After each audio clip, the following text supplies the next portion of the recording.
Hello student, welcome to my channel.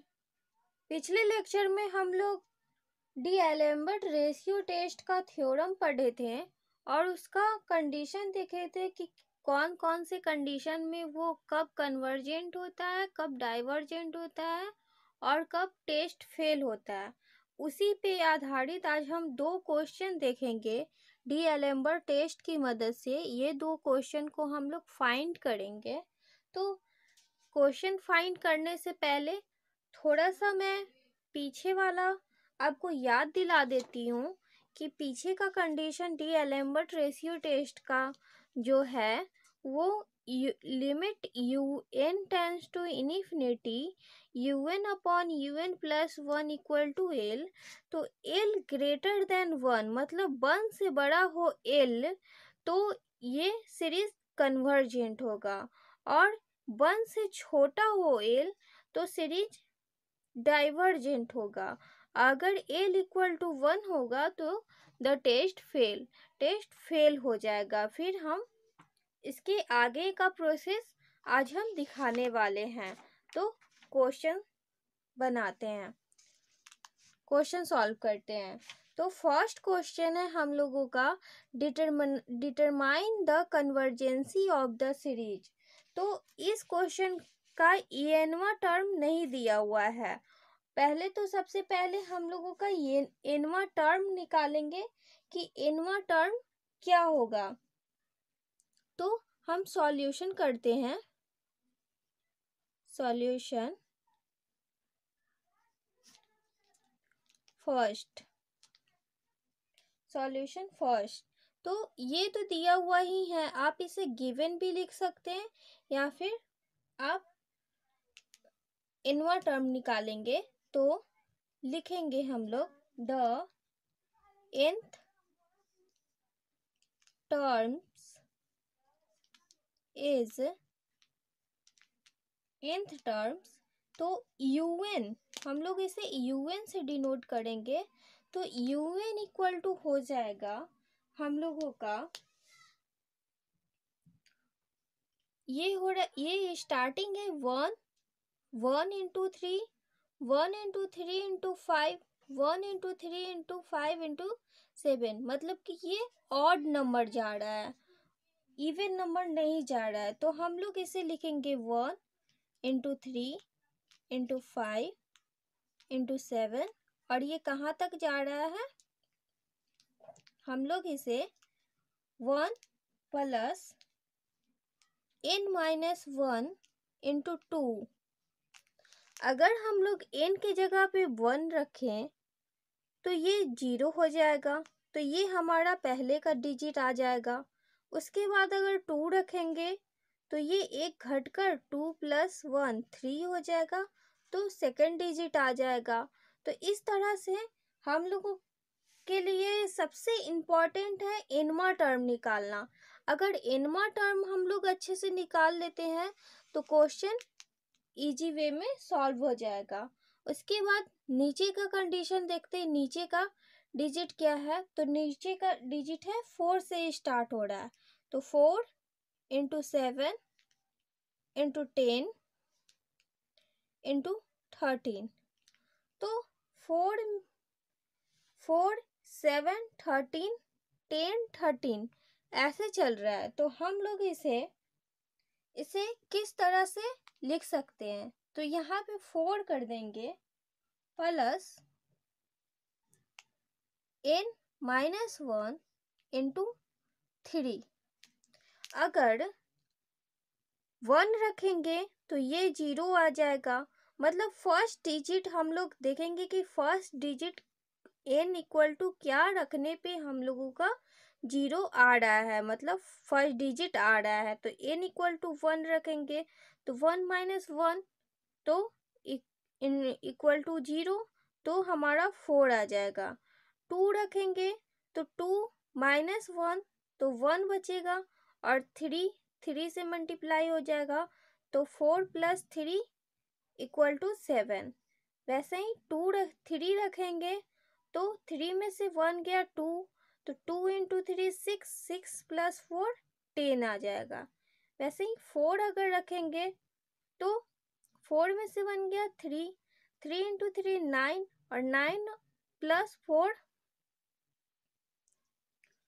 13 आ जाएगा। तो इस तरह से हम लोगों का इनमा टर्म प्राप्त हुआ। अब जब इनमा टर्म प्राप्त हो गया तो डी-एलेम्बर्ट रेशियो टेस्ट की हेल्प से हम लोग यूएन निकाल लिए। तो अब यूएन प्लस 1 निकालेंगे। तो यूएन प्लस 1 हम लोगों का कितना आ जाएगा? U N plus 1 equal to 1 into 3 into 5 into 7 up to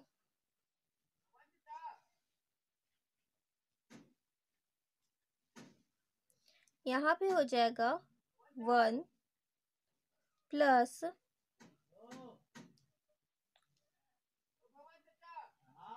n plus 1 minus 1 into 2। ये हम लोगों का un प्लस 1 आ गया। तो जब हम इसमें से n प्लस 2 n घटा देंगे तो 2n प्लस 1, फिर 2 minus 2 1 2n plus 1 2n plus 1 आएगा। और उसके बाद ये जो डिजिट है वो आ जाएगा। तो इसमें से हम इसे मल्टीप्लाई कराएंगे तो ये 2n हो जाएगा, और 2 माइनस 2, तो माइनस 2 में से 1 गया तो माइनस 1 बचा। तो ये हम लोगों का आ जाएगा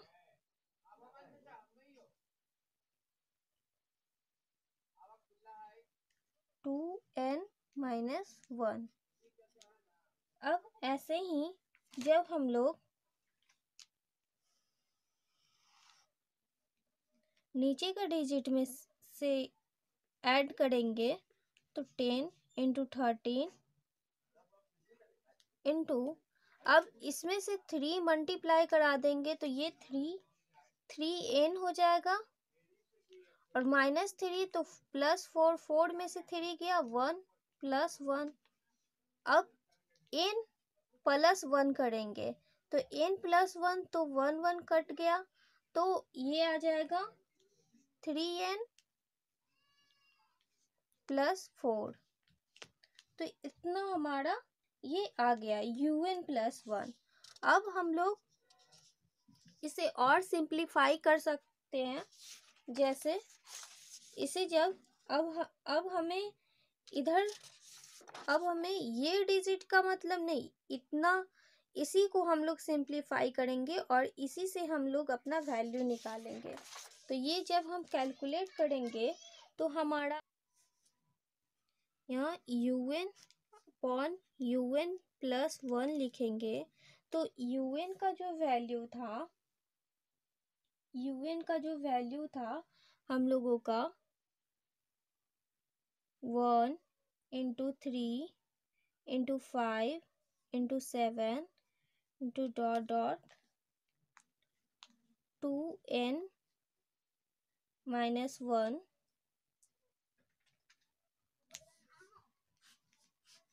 upon 4 into 7 into 10 into 13 dot dot 3n plus 1। और un प्लस 1 का हम लोग वैल्यू निकाले थे। un प्लस 1 का 1 into 3 into 5 into 7 dot dot 2n minus 1 into 2n plus 1 upon 4 into 7 into 10 into 13 into dot dot 3n plus 1 into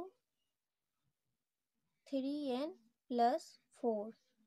तो इससे ये वाला टर्म हम लोगों का कट जाएगा, इससे ये वाला टर्म कटेगा। तो हम लोगों के पास बचेगा क्या? हम लोगों के पास बच जाएगा ये वाला 3n + 4 बाई 2n + 1, ये ऊपर चला जाएगा और ये नीचे आ जाएगा। तो ये un/un + 1 का वैल्यू आया। अब हम लोग लिमिट निकालेंगे। तो हम लोगों का लिमिट हो जाएगा limit n tends to infinity un/un + 1 equal to limit n tends to infinity, और n इसमें से कॉमन ले लेंगे तो ये आ जाएगा 3 + 4/n कॉमन लेंगे तो 2 + 1/n, ये n कट जाएगा। और यहाँ पे जब लिमिट पुट करेंगे तो 1/∞ इक्वल टू 0 होता है और 4/∞ इक्वल टू 0 हो जाएगा। तो हम लोगों के पास आ जाएगा जब limit n tends to infinity un/un + 1 निकालेंगे तो लिमिट पुट कर देंगे तो हम लोगों के पास 3/2 जो कि 1 से बड़ा है। 2 से 3 में डिवाइड डालेंगे तो 1.5 आएगा, तो इसलिए 1.5 आया। तो हम लोगों का l इक्वल टू इतना बराबर l होता है, तो l इक्वल टू जो हम लोगों का वैल्यू आया 1.5 आया, जो 1 से बड़ा है। तो इस कंडीशन में द सीरीज इज कन्वर्जेंट होगा। तो हम लोग यहाँ पे लिख देंगे हैंस द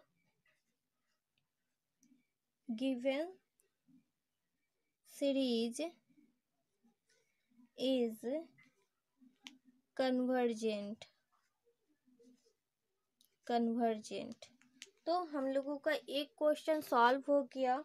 अब हम लोग नेक्स्ट क्वेश्चन देखते हैं। नेक्स्ट क्वेश्चन में हम लोगों का क्या है, तो ये हम लोगों का नेक्स्ट क्वेश्चन है, test the कन्वर्जेंसी of the series. तो इसमें देखिए, इसमें nवां टर्म तो निकल गया लेकिन इसमें वेरिएबल नहीं था, और इसमें x जो है वो इसके साथ है, तो ये वेरिएबल है। तो इसमें कैसे हम लोग निकालेंगे जो देखते हैं। सॉल्यूशन, जब the nth terms is un equal to हम लोग निकालेंगे तो x पे पावर n बटा n इंटू n + 1 आएगा। ऐसा क्यों आया? मतलब ये जो हम लोग देख रहे हैं ये क्वेश्चन में है, ये क्वेश्चन आप सॉल्यूशन कीजिएगा तो गिवन में लिख लीजिएगा। तो x देख रहे हैं कि x का पावर 1 2 3 4, मतलब x पे पावर n टर्म तक x जा रहा है। उसके बाद देख रहे हैं कि 1 2 3 4, तो nवां टर्म जा रहा है। फिर मल्टीप्लाई में n + 1 करेंगे तो 2 आएगा। n + 1 में 2 जब पुट करेंगे तो 3 आएगा, 3 पुट करेंगे तो 4, 4 पुट करेंगे तो 5। तो इस कंडीशन में हम लोगों के पास nवां टर्म ये आ गया। तो अब हम इसके मदद से un + 1 टर्म निकालेंगे।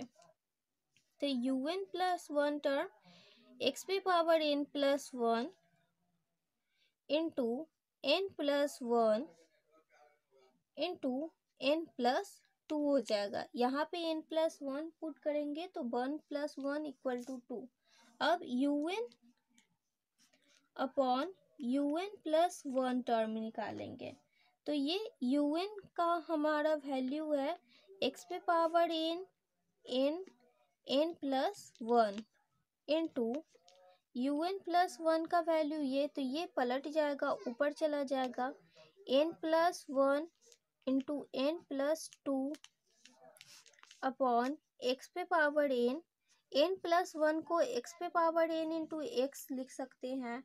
तो इससे हम लोगों का ये और ये कैंसिल हो जाएगा, इससे ये और ये कैंसिल हो जाएगा, तो हम लोगों का बच जाएगा। अब हम लोग लिमिट लगा देंगे, limit n tends to infinity un upon un plus 1 equal to limit n tends to infinity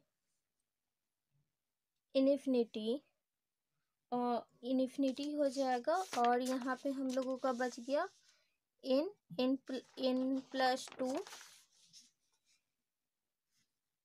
n plus 2 upon n into 1/x। तो जब हम लोग इसमें से n कॉमन ले लेंगे, n tends to infinity, n common लेंगे तो ऊपर आ जाएगा 1 plus 2 upon n by n into 1/x। तो n से n ये कैंसिल हो गया और लिमिट पुट करेंगे तो ये 0, तो 1 बच जाएगा, तो 1 से मल्टीप्लाई इक्वल टू 1/x। तो जब इस कंडीशन में हम लोगों के पास x आ गया तो वेरिएबल टर्म है, तो हम लोग देखते हैं bye now D-Alembert ratio test का कंडीशन क्या कहता है। तो हम लोग यहाँ पे लिख सकते हैं y डी-एलेम्बर्ट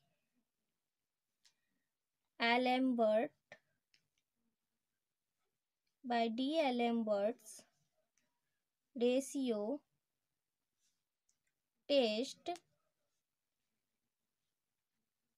given series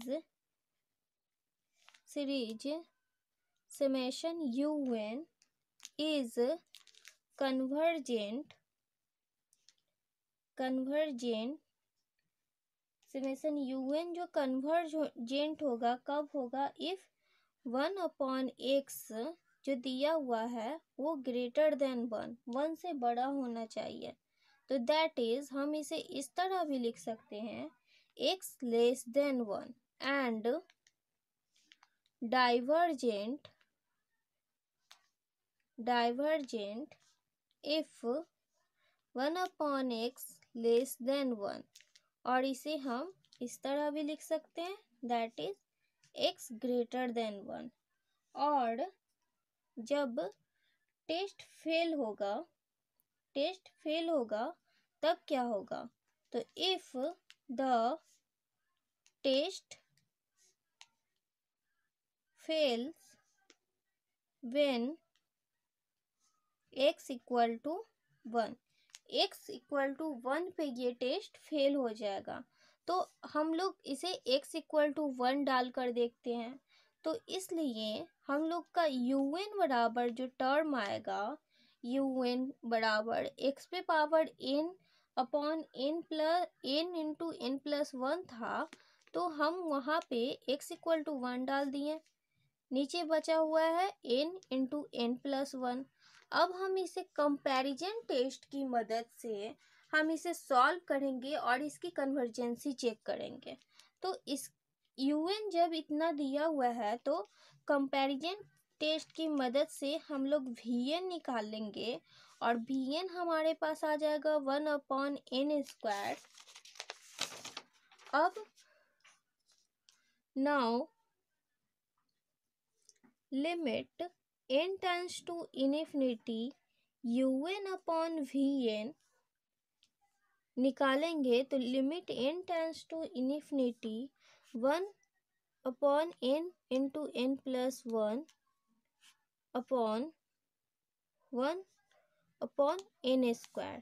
और जब हम इसे सॉल्व करेंगे limit n tends to infinity n² ऊपर चला जाएगा और ये n² आ जाएगा, तो 1 प्लस 1 अपॉन n ये इससे कट जाएगा और लिमिट जब पुट करेंगे तो ये टर्म 0 आ जाएगा, तो 1/1 इक्वल टू 1। तो limit n tends to infinity un upon vn equal to 1 आ गया, जो एक finite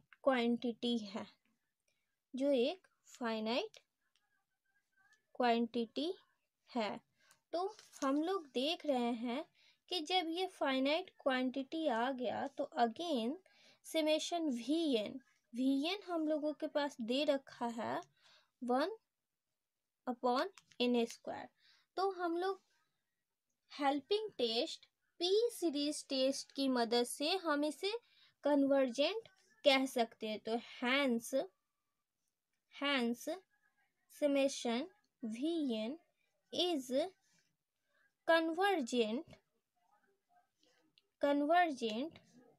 since p equal to 2, जो p equal to 2 दिया हुआ है by p series test, by p test की मदद से हम लोगों का ये कन्वर्जेंट हुआ। तो ऑल्सो हम लोग लिख सकते हैं बाय कंपैरिजन टेस्ट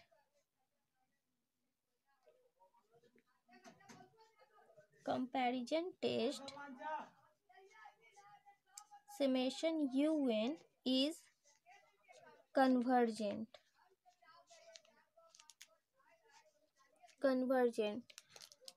तो आई होप आप लोगों को ये 2 क्वेश्चन समझ में आया होगा।